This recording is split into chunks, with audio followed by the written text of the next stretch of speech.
जी अस्सलाम वालेकुम। जी वालेकुम अस्सलाम।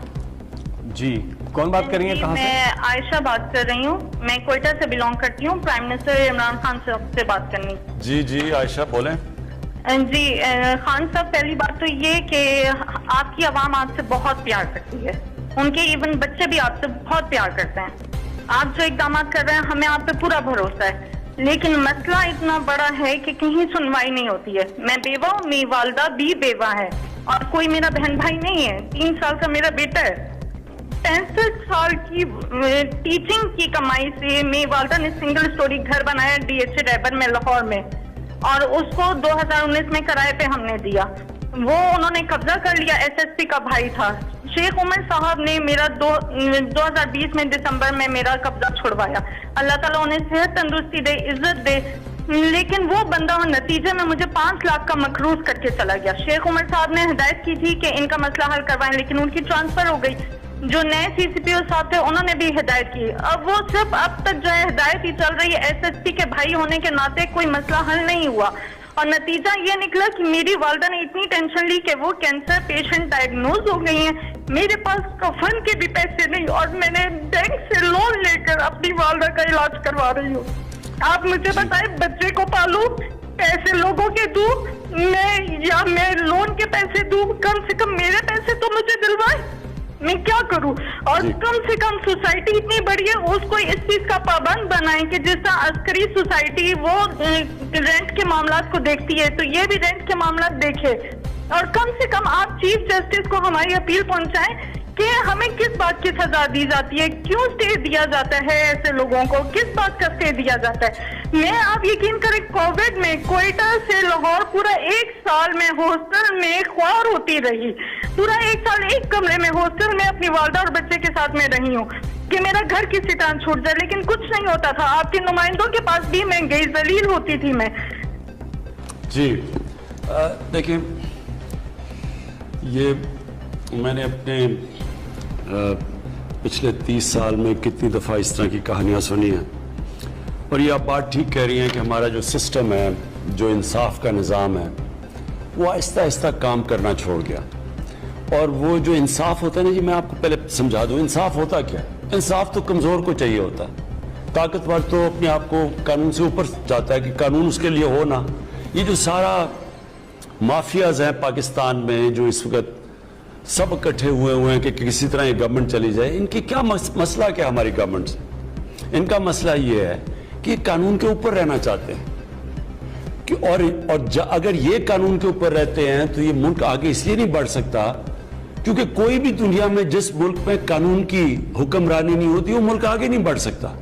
जितने भी मुल्क आगे बढ़े हुए हैं, क्योंकि जिसका भी वास्ता पड़ा है बाहर एडवांस्ड सिविलाइज्ड तरक्की याफ्ता मुल्कों को देखने का, तो उनमें एक चीज होती है, कानून की हुक्मरानी। कोई कानून के ऊपर नहीं।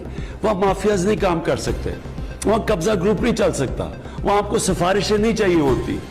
आपको प्राइम मिनिस्टर को टेलीफोन करके नहीं बताना पड़ता कि जी मेरे घर के ऊपर कब्जा हुआ है और किसी ताकतवर ने, और हम हैं भी, और अगर कोई आदमी भी नहीं है घर में मदद करने वाला तो उनका क्या बनता है।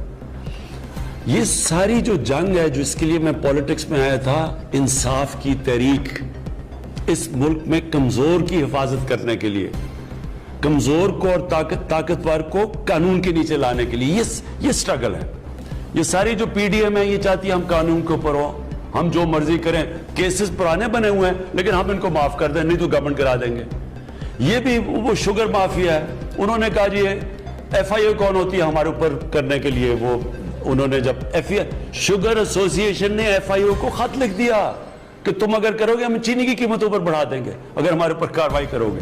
ये हर जगह लोग बैठे हुए हैं, ये जद्दोजहद है। देखिए, इंसाफ की तहरीक होती है, इंसाफ के लिए कौम को आजादी की जंग लड़नी पड़ती है इन माफिया से, और ये एक जहाद का नाम है।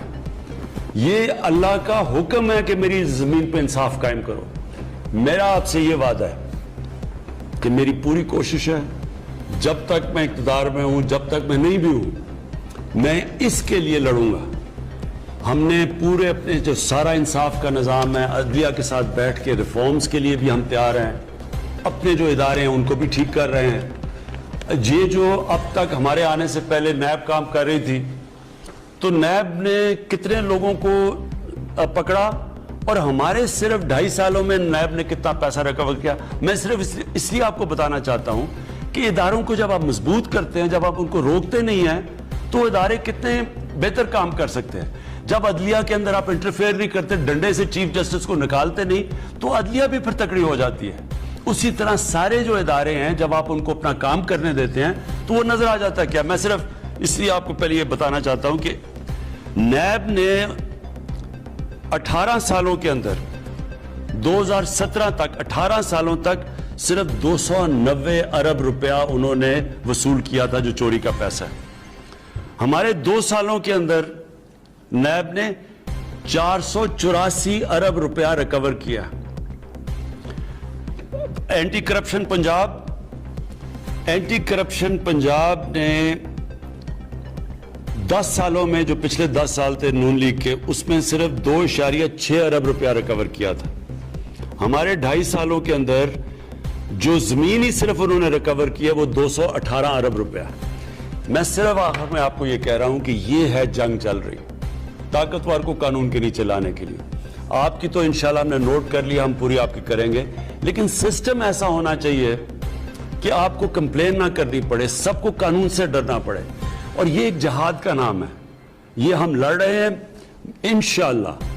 जिस तरह जा रहा है, जिस तरह मैंने आपको बताया कि ये ताकतवर लोगों से पैसे वसूल किए, ये कभी पाकिस्तान में पहले नहीं हुआ। इतने ताकतवर लोग जब जेल में जाके फिर धमकियां देते कि इमरान खान तुम्हें भी हम देख लेंगे, ये पहले कभी इन्होंने जेलों के चक्कर नहीं लगाए। ये इस दौर में हो रहा है और पहली दफा आप देख रहे हैं। और असल में ये चेंज ये है कि ताकतवर के ऊपर हम अड़े हुए हैं कि इनको हमने कानून के नीचे लेके आना है। किसी से ज्यादती नहीं करनी, किसी के ऊपर गलत केसेस नहीं बनाने, लेकिन जो इन्होंने इस मुल्क से फ्रॉड किए, चोरियां की हैं, डाके मारे, जुर्म किया है, इनको इस जुर्म की सजाएं दिलवानी। ये हम कामयाब होते जाएंगे इंशाल्लाह। जैसे हम कामयाब होंगे, ये खुद ही मुल्क बदलता जाएगा। ये जो छोटे छोटे नीचे कब्जा ग्रुप बैठे, ये खुद ही डर जाएंगे सारे, जब इन्हें पता चलेगा कि अब किसी कोई सिफारिश नहीं चलेगी।